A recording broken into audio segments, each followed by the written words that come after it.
I don't know why the mic wasn't working. At least I didn't go for 20 minutes and then realize that I wasn't being heard that entire time. I didn't say anything important in the beginning of the show, so you didn't miss anything. So I don't need to start this thing over. I don't need to do anything extravagant. Who else could it be? With me, your man, Louie T. Welcome to the 178th installment of the LouieTeeNetwork podcast. I, of course, am your set man, Louie T. Thank you for joining me. Thank you all out there for telling me you couldn't hear me. And I'll just give you a brief synopsis of what I said. It's July, the best month on the calendar. I'm excited. It's Friday, and this is the last month we'll have without football. We're going to have a show today that's going to give you a brief reminder of what's taking place this offseason. You know, you have things happen in March in free agency. You kind of forget about them because the draft happens, and now you need a refresher course. So we're going to talk about some of the biggest transactions that took place, but more importantly, new faces, new places. Who's going to have the most impact as we get listy today? You know, when I get listy, I start listing things. We'll do that a little bit later on in the show. So that's kind of what I said to start the show. So you didn't miss anything. I just gave you a quick recap of what I had said. I feel good today. I don't know why.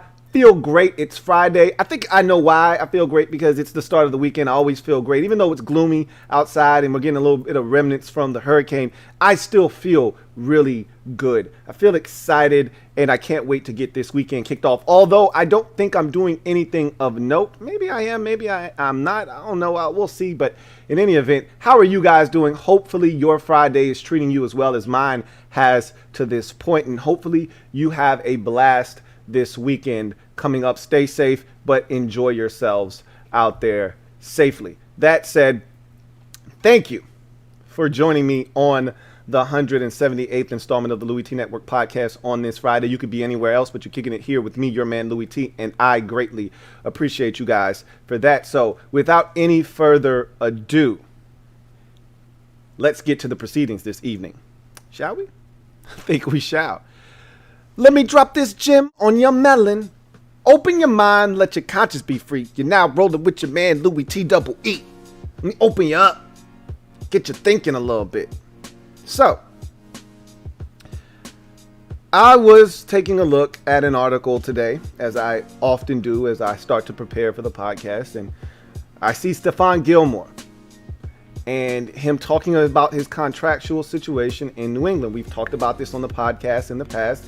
I think we did it in passing. I don't think we spent a ton of time on it, because in my mind, I don't like to spend time on things that I feel like are going to be resolved and that player isn't going to be moved or anything's going to come of it. I'll come back to that point that I just made, but I do want to start with Stephon Gilmore, his contract, where he is, and what he said to NFL insider Josina Anderson. We'll get to that in a second, but he's in the final year of his 5-year, $65 million deal that he signed in 2017 with the New England Patriots.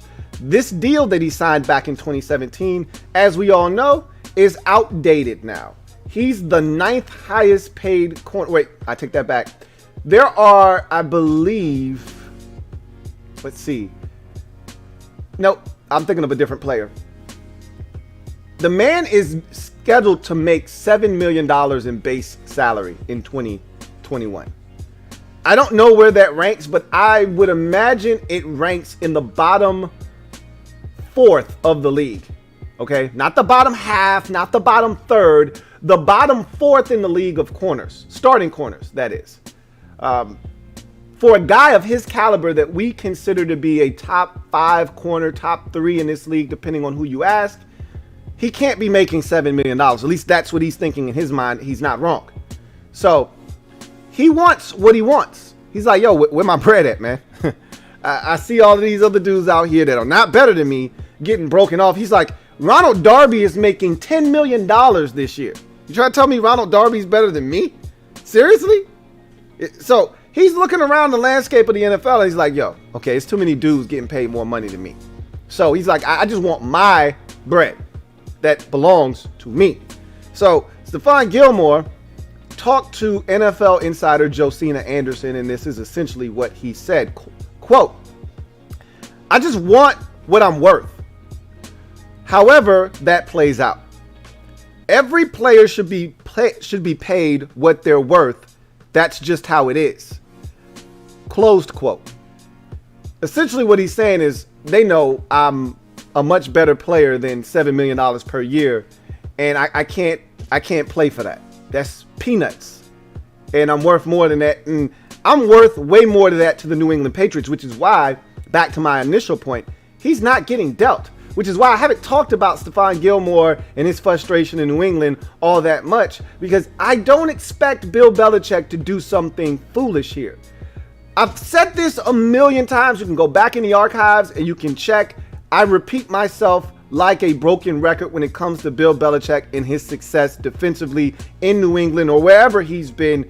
It usually starts at the cornerback position. When the New England Patriots defensively have been at their best, they've had a shutdown corner or a guy that resembles one. Going all the way back to Ty Law. That was the first guy that Belichick had in New England that could lock down one side of the field. Hell, they created a whole new rule about being physical and aggressive with receivers because of what the Patriots used to do to the Indianapolis Colts every January. So, Ty Law was the first guy. Then it became Asante Samuel. Then that morphed into Aqib Talib. Then that turned into, I think I might have skipped a guy. I think it was then Darrelle Revis. Then it was Aqib Talib. And then it was Stephon Gilmore. I think I didn't miss anybody. But he's always had a guy. Okay? Always had a guy at the cornerback position that they felt like could lock down one side of the field. It allows them to do creative things defensively. Bill Belichick is in his comeback season right now. Okay? This upcoming year is really one where he's out to prove that I still got it. A lot of y'all wrote me off after the season we had last year. You think I stink, you think I need Brady. So he went out and spent all of this money in free agency, got all of these guys, brought them in, and now he's saying, I'm going to show y'all better than I can tell y'all. Got me a young quarterback, got me a veteran. One of these dudes is going to pan out, but I'm going to make my hay on the defensive side of football. They spent money over there too. We talk about the tight ends and the receivers and all those guys. They made some acquisitions on the defensive side of the football as well. Okay? They went out and got Matthew Judon from the Ravens. They brought back Kyle Van Noy from Miami. They went out and made some moves on the defensive side of the football. Okay? They went and got the safety from the Philadelphia Eagles. So they've made moves to shore up the defensive side of the football as well. So one thing he's not going to do is he's not going to allow the guy that makes everything on that side of the football work. He's not going to allow him to walk. He's not going to trade him. He's not going to do anything to mess that up. They're going to give Stephon Gilmore some more bread. Now, is it a long-term agreement? Probably not. Probably some, hey, take this, hush, hush, 1 year money. He's a free agent next year. Contract expires after the upcoming season. He's then a free agent. They'll reassess their situation with him after the season. If they feel like they need to, keep him for at least 1 more year, they may franchise tag him. But they're not going to move Stephon Gilmore, even if he's disgruntled. And he said, let me set the record straight. I never asked for a trade. I'm not demanding a trade. I don't want out of New England. I just want my money. I just want my bread. I just want the bag. I earned that. And he knows that defense in New England, it doesn't work the same way when he's not in the lineup. And Bill Belichick, more importantly, knows that as well. And that's why I haven't talked about this situation a ton, because I don't anticipate Stephon Gilmore going anywhere. He's going to be in New England in the upcoming season. I think they're going to give him some bread, similar to what the Atlanta Falcons did with Julio Jones a few years ago when he was crying about money. They gave him some upfront money. This is a little different because Julio had multiple years left on his contract when he was squabbling about wanting more bread. This is the last year of Stephon Gilmore's contract, so they can give him, and I think they've done this with him before in the past, if I'm not mistaken, where he felt like he was a little underpaid. They gave him a little side money, like here's a little bonus money, man. Make you feel good, put that in your pocket, come play some ball now. They may do something like that again make him feel good, get him up to speed where some of these other corners are, make him feel a lot more comfortable about his contractual situation. And then they'll revisit this again after the season, whether he walks as a free agent, because, you know, the Patriots, they do the Patriot way thing where they like to be one step ahead of everybody else. Gilmore may still have 2 or 3 more good years left in him. They may say, you know what, we're going to go to the next young, you know, significant corner and sign him to a big long-term 5-year deal and let you walk and let you play 1 or 2 good years somewhere else. So we'll see what they decide to do, how they decide to handle this situation. I can just tell you this: he's not going anywhere. He'll be in New England. They'll figure this thing out because he's too important to the success of that Patriots defense. And if Bill Belichick really wants his comeback season to go the way that he envisions, where he's threatening to win the AFC East and looking to push for a playoff spot, he's going to need his star corner, Stephon Gilmore, on the field for him if that is to take place. So I don't anticipate anything coming of this other than the Patriots forking over more cash to make him happy in the upcoming season. But well, it's a situation worth monitoring because you never know how the Patriots are viewing this. They don't strike me as a team that goes, we gave you a contract, honor it. Not when it comes to players like this. If he were just a Joe Schmo talking like this, and Joe Schmoes don't talk like this. Guys that aren't that dude in the league or on their team, they don't make these kind of demands. You can't, because you'll get cut. And they know their place. They know where they are in the pecking order. So he knows what he is and where he stands in that organization, and that's why he can make these types of demands. And they know his importance to their success. Something will get done here. Trust me when I tell you this. He'll be in New England, and they will slide him some hush money here shortly. So wanted to start the show with that. Didn't want to spend too much time there because we're going to spend the bulk of the show on the next segment. But before we do that, we're going to transition to a quick read from one of our sponsors. We will then come back, jump into the list. You are tuned in to the 178th installment of the LouieTeeNetwork podcast. I will see you on the other side. I want to take the time first to thank Manscaped for sponsoring the LouieTeeNetwork podcast. Summer's coming. Are you ready to unveil your beach bod? You're in luck. Our friends over at Manscaped just launched their 4th generation performance package, which includes the Lawnmower 4.0. You heard that right, the 4.0. Compliment your dad bod or 6-pack, okay? I don't want to offend anybody out there. You're working hard, you got that 6-pack. Show it off and trim with the leaders in male grooming. The sun is shining and it's calling your name, fellas. Join the 2 million men worldwide who trust Manscaped and get ready for hot guy summer with 20% off plus free shipping by going to manscaped.com and using the promo code LouieT. Let's get to what's inside of this magnificent package. First off, the new Performance Package 4.0 includes the new Lawnmower 4.0. This trimmer is insane. Dare I say it's the GOAT of ball trimmers? Yeah, I just said that. Okay, their 4th generation trimmer features a cutting-edge ceramic blade to reduce grooming accidents thanks to their advanced skin-safe technology. The Lawnmower 4.0 has a 7,000 RPM motor, a new multifunction on-off switch that can engage a travel lock and gives you the ability to turn the 4000K LED spotlight on and off when needed for a more precise shave. Did I mention that this trimmer is also waterproof? In the shower or in the wild, from your chest pubes all the way down to your ball fro, the Lawnmower 4.0 is the best trimmer for you. Want to take your grooming game even further to the next level? The Performance Package 4.0 also includes the Weed Whacker to chop your worst weeds up top in your nose and in your ear. And I can attest to this with a massive snossage. This Weed Whacker gets the job done. The Weed Whacker is also waterproof and uses a 9,000 RPM motor-powered 360-degree rotary blade dual system. This nose and ear trimmer also provides proprietary skin-safe technology which helps prevent nicks, snags, and tugs in those delicate holes. Seal the deal with Manscaped's liquid formulations. Before heading outside, use the Crop Preserver ball deodorant to keep your game in the heat. Then after trimming the lawn and whacking the weeds in the heat, give your beach balls a boost by using the Crop Reviver. Manscaped even threw in 2 free gifts to their Performance Package 4.0, the Manscaped Boxers and the Shed Travel Bag, to bring your comfort and boxers to another level. Get 20% off plus free shipping by going to manscaped.com. Promo code LouieT. That's 20% off plus free shipping by going to manscaped.com using the promo code LouieT. Escape the shrubs and weeds this summer and shine with Manscaped. Trust me when I tell you this. Your balls will thank you, and tell them your man, Louie T, sent you.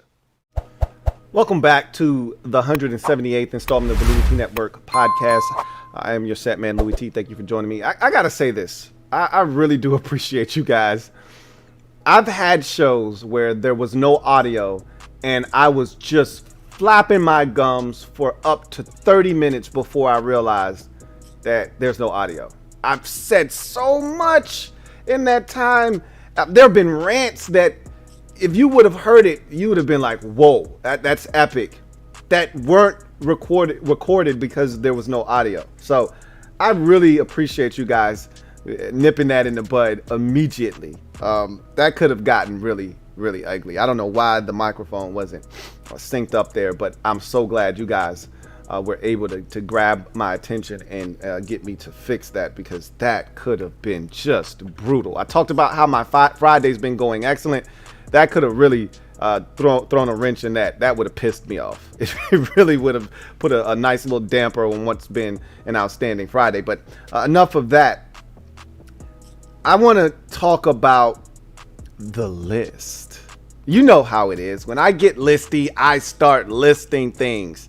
And I got to thinking as I was preparing for the show that, you know, in the offseason, things happen in waves. The first wave is free agency. Well, really, the first wave is our coaches getting fired and hired. So that's the first wave of the offseason. The second wave are players changing teams, free agency. So after that wave, we then hit the third wave, which is the draft. And so that's a long process. And as you get past that last wave, then you get into the OTAs and the mini camps and that dead period where there is no action really. And then you get to training camp in July. So there is so much time between that second period and really the first as well. But that second period where we got free agency in March to July, which is where we are right now. And so much time has elapsed. So many things have transpired that it's easy to forget. Well, where did some of these guys go? What's the impact going to be of some of these players changing teams? This has been a helter-skelter offseason where we've seen some big-name players change teams and some other big-name players threaten to change teams. So with all of that said, I said, man, I'm feeling listy. I want to make a list of the most impactful new faces in new places. And so, you know, when I make a list, it's comprised of 7 items. This is no different. So I'm going to give you my top 7 most impactful new faces in new places. Before I get to my list, however, I want to give you my honorable mentions.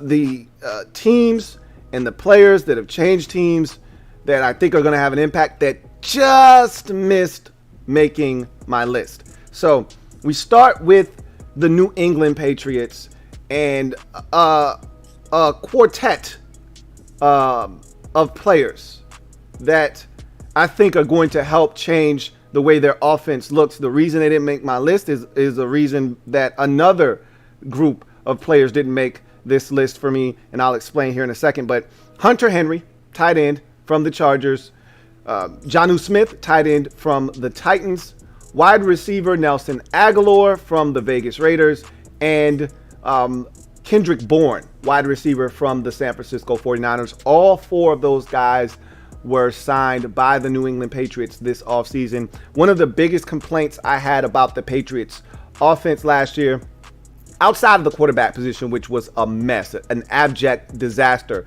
a season ago after the first 4 or 5 weeks of the season when Cam Newton was piping hot to start. And you could say that his downfall of his season coincided with him getting COVID and missing time. Whatever the case may be, the quarterback position wasn't great last year. But you know what else wasn't great? The targets that the quarterbacks, whomever was in the lineup, whether it was Billy Ho, Jarrett Stidham, or Cam Newton, the quarterbacks weren't very, the targets that the quarterbacks were throwing to weren't very good either. And so they went out and they upgraded the tight end position, gave it an overhaul. They went out and upgraded the wide receiver position, added some guys to the mix there. And I think it's going to have an impact. But the reason they don't make the list is because it's still the same trigger man. For all of the issues that we felt like they had offensively last year, a lot of it being the targets, I didn't think the trigger men were that good in New England. Now, they do have Mac Jones. They did add him to the mix. But the assumption is Cam Newton's going to get the first crack at it, and we'll see how he does with all of these new weapons. I just don't love the trigger man. So we'll see what happens in New England. But those guys are going to make an impact. Those are new faces in a new place, and I think they will have an impact. They were close to making this list. They were the first guys off the list. All right, they're the first ones outside of my list. The next honorable mention are the New York Giants with two players in particular on the offensive side of football. Keep in mind, they made some moves on the defensive side as well, specifically in that secondary. However, Kenny Golladay, wide receiver out of Detroit, and tight end Kyle Rudolph are two guys that I think are going to come in and have an impact on that offense. But because of the same thing in New England, I kind of pushed them down the list a bit. And they got the same trigger man in Daniel Jones. I don't know if I feel good about Daniel Jones as a quarterback or not. I think he can play and get it done, but I have my reservations about Daniel Jones in the pocket as a passer. And so I don't know if upgrading the targets is necessarily going to help him or not. You would like to think that it would, but you never know. I always feel like this, and Washington fans have been screaming this for a while with Terry McLaurin in particular. There is a bit of bottlenecking that does go on with receivers when you don't have a dude at quarterback. When you don't have that guy at quarterback, there is a bit of bottlenecking that happens. There's only so much you can do when you don't have a consistent threat at the quarterback position. Same thing could be said for receivers, although I kind of feel like the bottlenecking isn't as significant with receivers. The other way around. If you're a quarterback and you're good, I don't think the bottlenecking is as significant. Okay? For instance, Aaron Rodgers for years, the Packers haven't drafted a first-round wide receiver, and I'm not saying you have to draft a first-round receiver to get results at the receiver position. However, it helps when you draft first-round talent. They've just given him Devontae Adams and a bunch of, mid to late round draft choices and undrafted guys for that matter, and said, make it work. And he's been able to. Why? Because he's one of the best in the game. Patrick Mahomes has talent around him. Don't get me wrong. But I think we're really going to find out a lot about Mahomes this upcoming season. And what we're going to find is that he can take, table scraps and turn it into a 4-course meal. Okay? Because he doesn't have a lot at receiver. When you look at his group, it's Tyreek Hill, Mecole Hardman, and then it's a bunch of nobodies. Demarcus Robinson isn't a guy that I get excited about. I don't think he's consistent. Watch Mahomes still tear it up and show that I don't have to have this massive supporting, cast of receivers to get it done, because the bottlenecking with the quarterback isn't as significant as it is with receivers, if that makes any sense. With that said, Golladay and Rudolph coming to the Giants, don't know if that changes anything or not for Daniel Jones. We'll find out. It always helps to have more targets to get the football to. It always helps to have more weapons than less. So we'll see what happens there. They just missed out on my list. In Los Angeles with the Chargers, I think it is important to note that for as good as Justin Herbert was last year, he was running for his life more than half of the time he was pressured. Over 60% of the time he was pressured last year. One of the highest among starting quarterbacks in the league that started more than 12 games. That said, they went out and made a conscious decision and effort to upgrade the offensive line. Now, remember, they spent the first round pick on Rashawn Slater. That's going to help. But they also went out and got one of the better centers in the league in Corey Linsley from Green Bay. They also went out and got Matt Filer, a solid right tackle from the Pittsburgh Steelers. And they also went out and got Oday Aboushi from the Detroit Lions as an interior offensive lineman. So they've gone out and upgraded the offensive line to better help Justin Herbert be able to get comfortable in the pocket. And that's going to do wonders for him if these guys perform at the level that they are capable of performing at. So I think that's significant in Los Angeles with the Chargers, but not significant enough to crack my list. And then finally, J.J. Watt and A.J. Green in Arizona. Two veterans looking to win late in their careers, getting an opportunity to go to the House of the Rising Sun in Arizona. The real question and the reason they didn't make the list is because I don't know how much either of these guys have left in the tank. J.J. Watt's coming off of a season in which he had 5 sacks. And sacks aren't everything. I am aware of this. I'm one of those guys that preaches that. As a matter of fact, one of the guys that's on the list isn't a sack machine. But he has an impact on the game when he's healthy.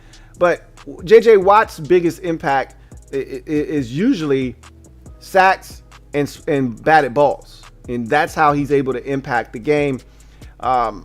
If he's not getting to the quarterback, I don't know how much of an impact he's truly going to have. We'll see. They got to also worry about Chandler Jones, who's not necessarily happy out there with his contract in Arizona. They need to figure that out as well, because part of the reason they brought J.J. Watt in was to pair him with Chandler Jones. If there's no Chandler Jones, then J.J. Watt is simply back in Houston, just in a different jersey, because he was the only guy on that defensive line that teams had to worry about.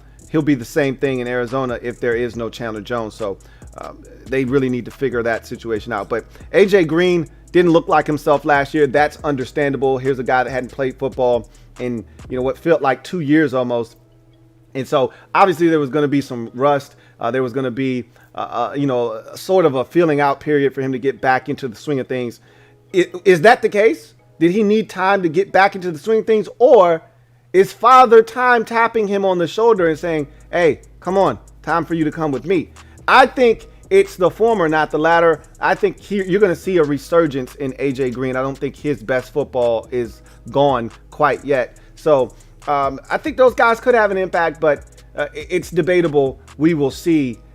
They didn't make the list either. So now let's get to the 7 teams and subsequent players that did make my list of most impactful new faces in new places. So we start with number 7 on my list, and that is Jadeveon Clowney and John Johnson III in Cleveland. Those two guys, to me, are impactful players on a playoff team from a year ago that really needs a boost defensively. The Browns offensively last year were good enough to probably make a run at the Super Bowl with the way they could run it, and Baker Mayfield was playing, with some of the injuries to Odell Beckham Jr. and some of the guys that they had, in and out of the lineup like David Njoku. They still were able to perform at a high level, and he was able to get the football to other guys, utilizing some of the young tight ends on the roster and some of the other wide receivers. Donovan Peoples-Jones stepped up in some critical spots last year, as well as Rashard Higgins.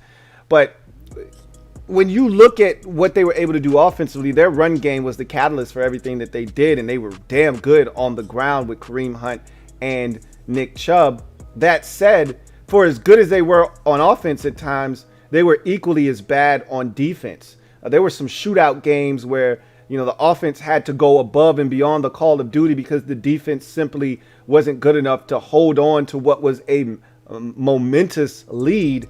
You think about the Cowboys game. They are stomping a mud hole in the Dallas Cowboys and needed, I think the Cowboys scored 28 unanswered points in the fourth quarter to take what was a 31-point lead and cut it to like 3 before Odell Beckham Jr. slammed the door shut with a reverse late in the game to put the Cowboys away. You think about the Thursday night game in that duel that Baker Mayfield had with Joe Burrow. Remember, Burrow threw the football like 30 some odd times in the first half, ultimately left that game, I think, with 62 or 3 passing attempts in that game.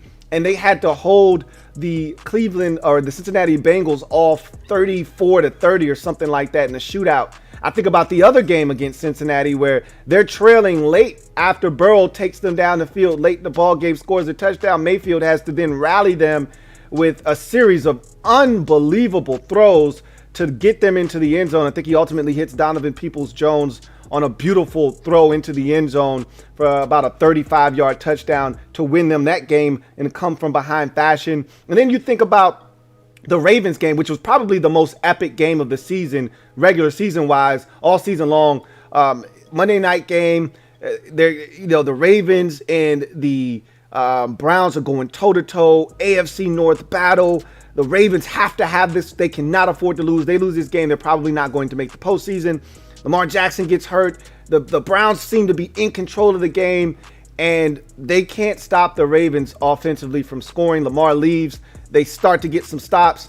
They take the lead. They look like they're going to win. Lamar comes back. They can't get a fourth down stop. I think that score ended up being something like 45-42 or some nonsense like that, 47-42, whatever the case may be. Their defense, I said all of that to say this, their defense wasn't good enough last year. For all the leads that their offense tried to give them, the defense tried to piss them away a lot of times. And so, I mean, think about the playoff game. They jumped the Steelers, and the defense was hugely responsible for some of the points being scored early in that ball game. They jumped the Steelers, and the Steelers were roaring back in that game. Okay, so this defense needed an upgrade. Jadeveon Clowney, opposite of Myles Garrett, is exactly what the doctor ordered. If he can stay healthy, the Titans are saying, hey, you go ahead, have fun with that. He didn't do a damn thing for us. And John Johnson is one of the most underrated safeties in the league. I talked about him being like number 5 on my top 23 list of free agents that were available this offseason, and he signed with the Browns. John Johnson is a really good football player that not enough people know about. I think those two guys could have a massive impact on what is a very young but up-and-coming Browns defense. They've added other pieces to that mix. They're going to get Grant Delpit back from his season-ending injury last year. Didn't play a snap for the Browns. They're also going to get a bunch of their cornerbacks back healthy. They added Jeremiah Owusu-Koramoah, and they've added a bunch of pieces. They're a dangerous team, and with Clowney and Johnson in the mix, look out for the Browns potentially being a team that could take a monumental step forward defensively and really be dangerous if that run game continues to be as good as it was a season ago. They come in at number 7. Coming in at number 6, it's not a player, but rather a coach. And coaches don't necessarily win you games. The players on the field are the ones that are ultimately going to have to execute and get it done. But I can't stress this enough. The Dallas Cowboys defensively were an abject disaster last year. One of the worst defenses in the league, and really one of the worst coached units in all of football a season ago. And Mike Nolan, I don't know how this guy continues to get work in the NFL. I just don't understand it. But somehow he was able to coax the Cowboys into making him their defensive coordinator. It did not go well for the Cowboys last season. They replaced him with former Falcons head coach Dan Quinn. And if nothing else, Dan Quinn is going to hold those players accountable, and he's going to simplify the defense. Not going to have them doing a bunch of nonsense. He's going to make things a lot easier for them. Now, they still have to have the horses to get it done, and that remains to be seen. The Cowboys spent a ton of draft capital on the defensive side of the football. I think they had 9 picks in the draft, and like 7 of them were on the defensive side of the football. So they understand that that's where they need the most help. We'll see if those guys come in and are able to contribute. They also brought in some free agent acquisitions. Dan Quinn, very comfortable with some of the guys that they brought in from Atlanta. And so we'll see how it works in Dallas. But to me, number 6 is Dan Quinn coming in as the defensive coordinator of the Dallas Cowboys. Because we know the offense in Dallas is ready to win right now. I'm not 100% sure about Mike McCarthy as a head coach. I'm not a big fan of his. I don't know if he's going to utilize Ezekiel Elliott the way that he needs to be utilized. That said, even if he doesn't utilize Ezekiel Elliott the way that he needs to, there's still just an abundance of talent and riches on the offensive side of the football that they still can't go wrong if they just go out and ball offensively. So the question for Dallas is defensively, can they just slow teams down? They don't have to be dominant. Just slow teams down with the way their offense will be able to move the football and score points. Can they just slow down the opposition enough so they're not in a 38-34 shootout every single week like they were last year to start the season when Dak Prescott was healthy? If they can do that, and I think Dan Quinn will come in and help them do that, they could be a dangerous team. That's why I think Dan Quinn coming over from Atlanta is going to be one of the bigger and more impactful new faces in new places. He checks in at number 6. Number 5 on the list is really intriguing, and I went back and forth here because the guy that he was essentially he swapped out with, he had him in the playoffs last year, and had he decided to come back, I don't know if this trade gets made because he played so well for Indianapolis last year. Obviously, I'm talking about Carson Wentz coming over from Philadelphia in the offseason in a trade to the Indianapolis Colts is my number 5. New faces in new places. Wentz, to me, if he's healthy, is an upgrade over Phillip Rivers, but he's got to get back to his 2019, 2018, 2017 form if that were to ring true. If he does, they've got one of the better young quarterbacks in football, and then really it's not close. We were talking about Wentz at one point being a potential MVP candidate when the Eagles won the Super Bowl in 2017. He did nothing but lead them to the playoffs, each of the last 3 years essentially, or had a hand in them making the postseason each of the last 3 years, or 3 out of the last 4 years, with last year being the exception to that. But he was the reason they made it to the postseason in 2017 before the injury. 2018, he was playing outstanding football again before he got hurt again. Nicholas Foles took over, and they were one drop pass away from being back in the NFC Championship game again. Wentz had a huge hand in that. They make the postseason the year after that in 2019. He gets hurt in the first quarter of the playoff game at home against the Seattle Seahawks. So this guy, and you look at the ragtag bunch of guys he was throwing the football to in 2019, that might have been his most impressive season, to be honest with you. So if he could get back to that, Indianapolis is going to be in really good shape. I think that's a big move for them because without Wentz in the mix, the Colts go from a playoff team last year to a team that probably wouldn't even be anywhere near the postseason in 2021. So that's a big one there in Indianapolis with Carson Wentz. I think that's going to be a massive move for them, and he checks in at number 5 on my most impactful faces in new places. Number 4 on my list are 2 players that are going to come in and hopefully help bolster what was an anemic offense a season ago. And I'm talking about wide receiver Curtis Samuel, never ever trust a man with 2 first names, and quarterback Ryan Fitzpatrick. Washington's offense last year was near the bottom in almost every statistical category known to mankind a season ago. They were atrocious offensively. I don't know if there were any other teams in the league that didn't score 30 points in any game last season. Now, Washington did score a 40-burger in a game against the Cowboys on Thanksgiving, but outside of that, they didn't score 30 points in any game a season ago. I can't remember a team ever having that happen, but they were so bad offensively at times. It was hard to watch. They went through 4 different quarterbacks. Alex Smith was a stabilizer, but he was not a game changer by any stretch of the imagination. And we already knew that pre-injury, he wasn't a game changer, but more of a game manager.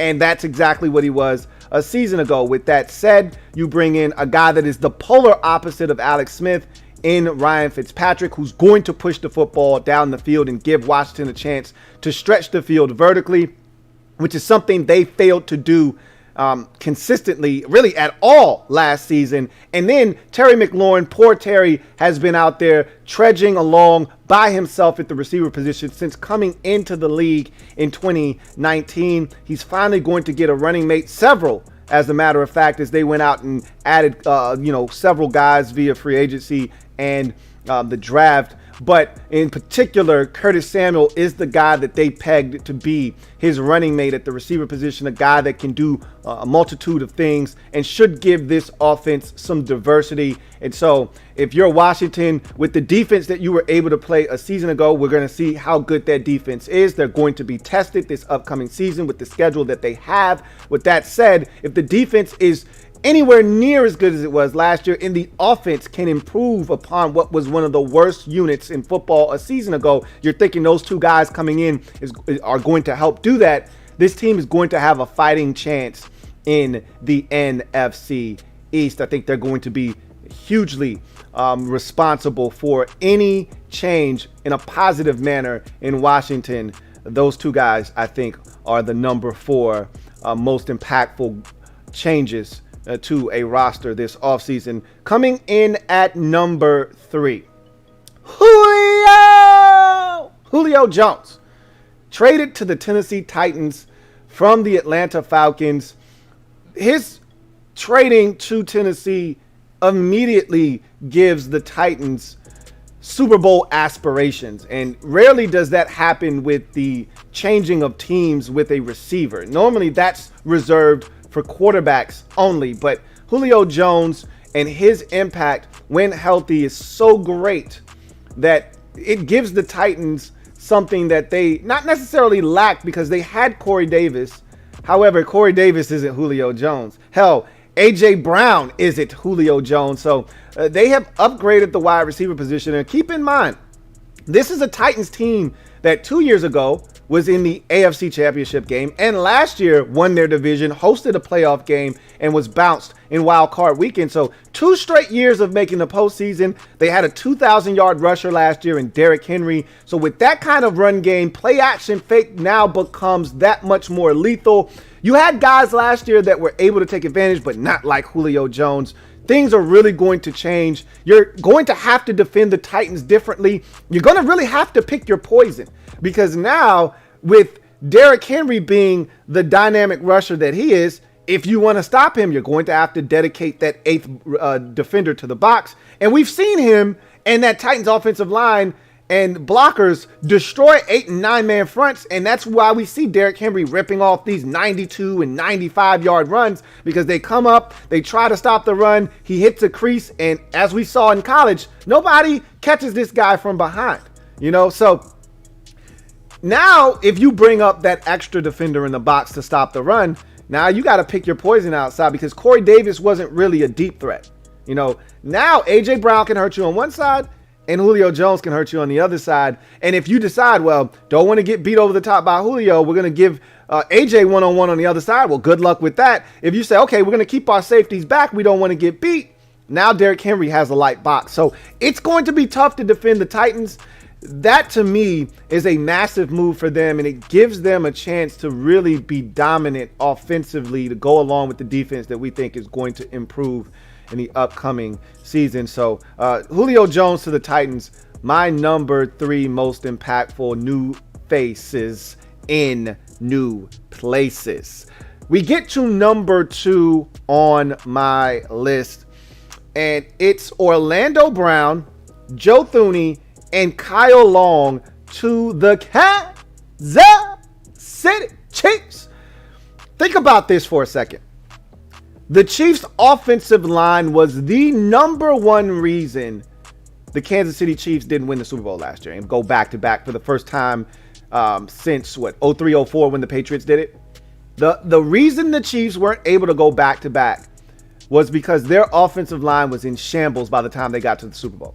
The week prior or 2 weeks prior in the AFC Championship game, they had their starting left tackle go down. Their right tackle had already been out, and they were decimated up front. One of their starting guards opted out of the season. They were a mess up front. And the Buccaneers took full advantage. They were shuffling around parts. They took their right tackle, put him at left tackle, and it was a mess. And they got destroyed. Patrick Mahomes was under siege from the word go. And remember, he hurt his toe in the divisional round versus the Browns, so he already wasn't 100%. And then he had to run around and try to save himself. So just upgrading the offensive line and spending the resources that the Chiefs did in the offseason up front is going to upgrade what is already a dynamic offense. If Mahomes has time and they're able to run the football, this offense, look, they're ready to go back to the Super Bowl because they've got the best player in the league in Patrick Mahomes. They're ready to go back to the Super Bowl again. The only thing stopping them is their offensive line. Well, Orlando Brown in a trade with the Ravens, Joe Thuney in free agency from the Patriots, and Kyle Long coming out of retirement. He's already hurt himself, but he's reportedly supposed to be back at some point. All of those guys being added to what is already a talented Chiefs offensive line that'll get, Laurent Duvernay Tardif back, who opted out as a doctor to help with COVID, and Austin Blythe at center. You put all of those guys together, and that's going to be one of the best offensive line units in all of football. And so to me, that's the most impactful, because you take an already Super Bowl ready team and you put them in a position to win another Super Bowl by upgrading the one position that really stopped them from winning a Super Bowl a season ago. And then finally, we get to number one. But before we do, let's recap the list getting to our number one spot. Number 7. Jadeveon Clowney and John Johnson III being added to that Cleveland Browns defense. I think that's going to do wonders for the Browns, who last year defensively had issues stopping teams from running up the score. They're going to have a much better defensive unit if they're healthy this season with the addition of Jadeveon Clowney and John Johnson III. Number 6, Dan Quinn, now defensive coordinator in Dallas, is to me one of the biggest offseason moves that the Cowboys could have made. Obviously, signing Dak Prescott was priority number one, but fixing the defense was not that far behind. If Dak Prescott signing back in Dallas was 1A, fixing the defense was 1B.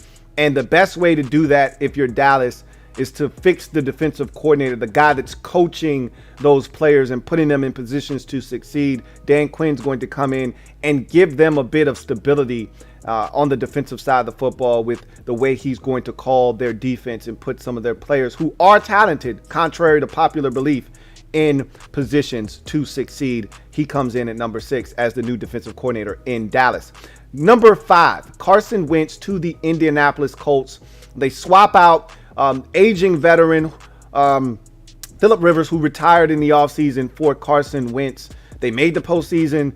Phillip Rivers was awesome for the Colts last year, so there won't be a significant change unless Wentz reverts back to his 2017 form, where he was well on his way to winning the league MVP before sustaining a late season injury against the Rams on the road.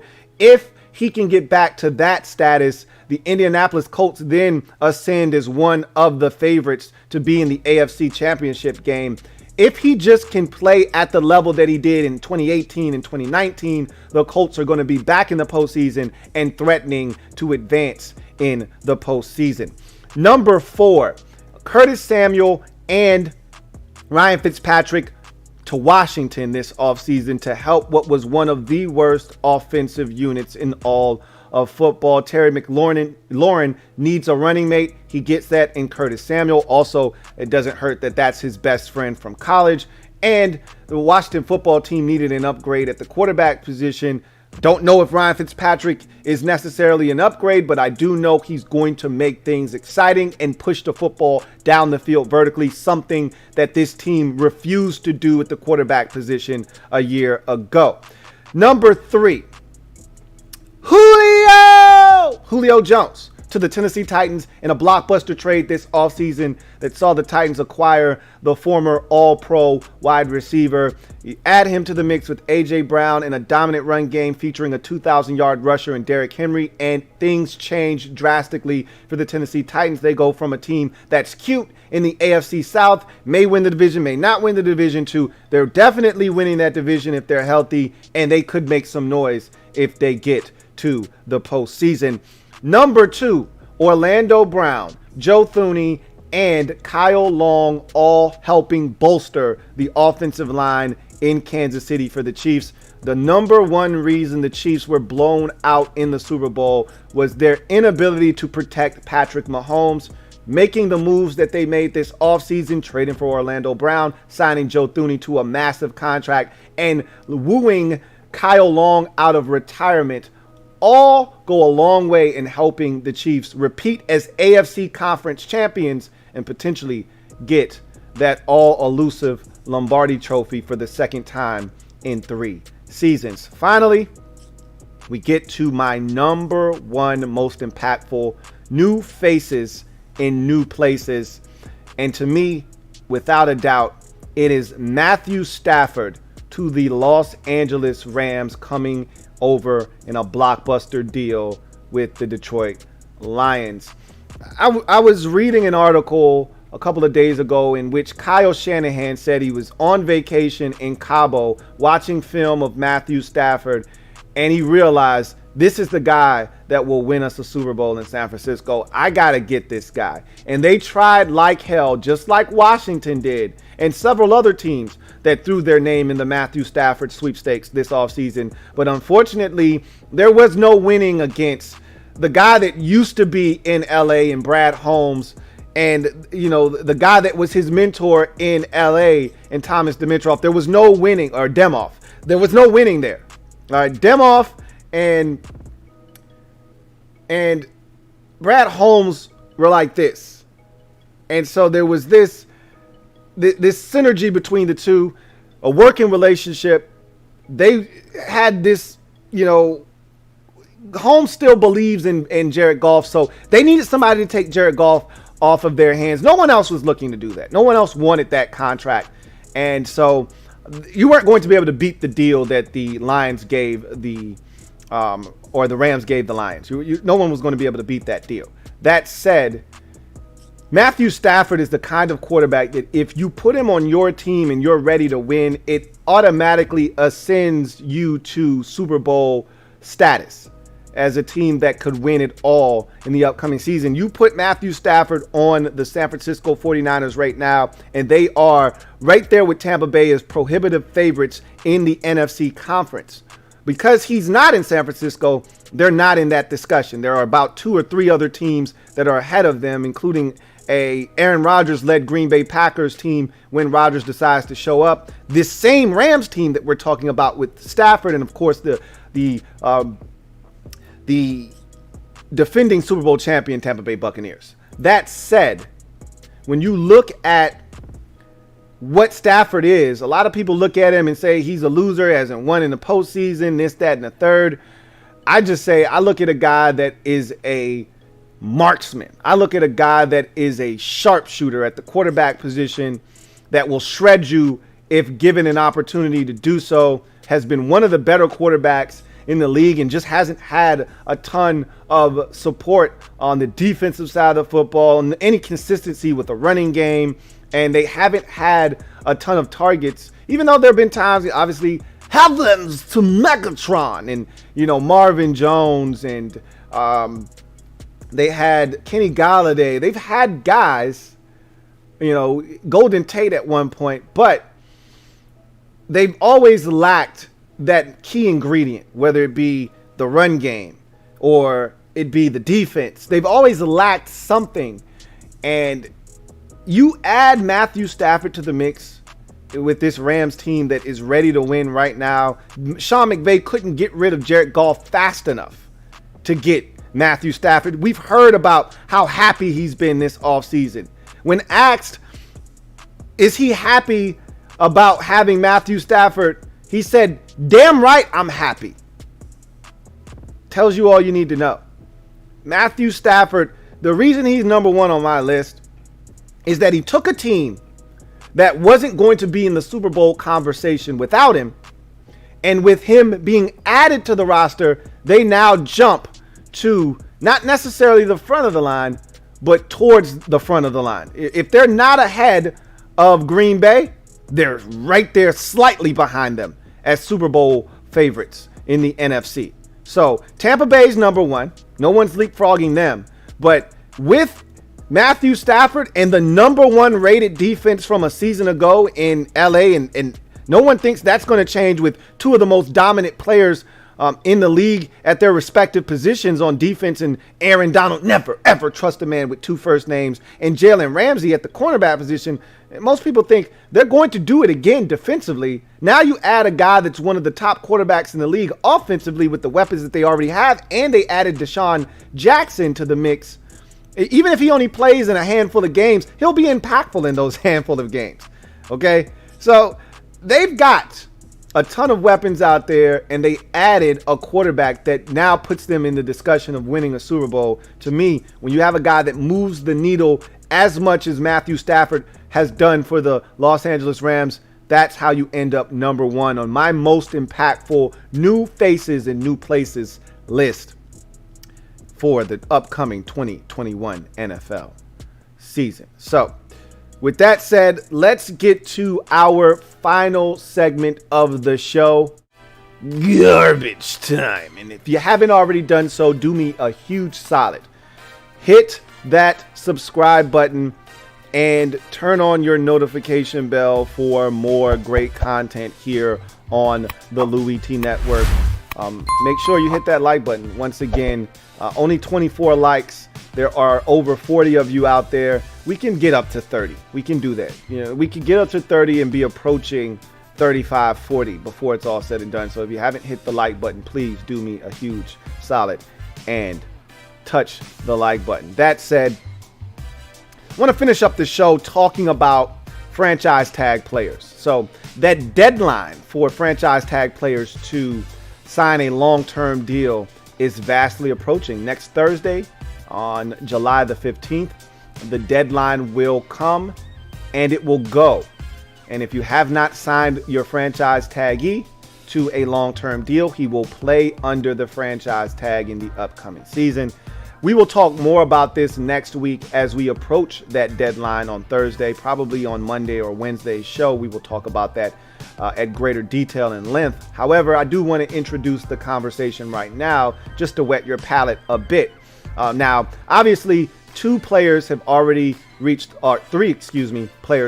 long-term deals that were slapped with the franchise tag. Justin Simmons, the safety in Denver, reached a long-term deal with the Broncos, so he's no longer a franchise taggee. Dak Prescott in Dallas, that was a no-brainer. They couldn't afford to franchise tag Dak Prescott yet again, and so they went ahead and struck a long-term deal with him to keep him in Dallas for the foreseeable future.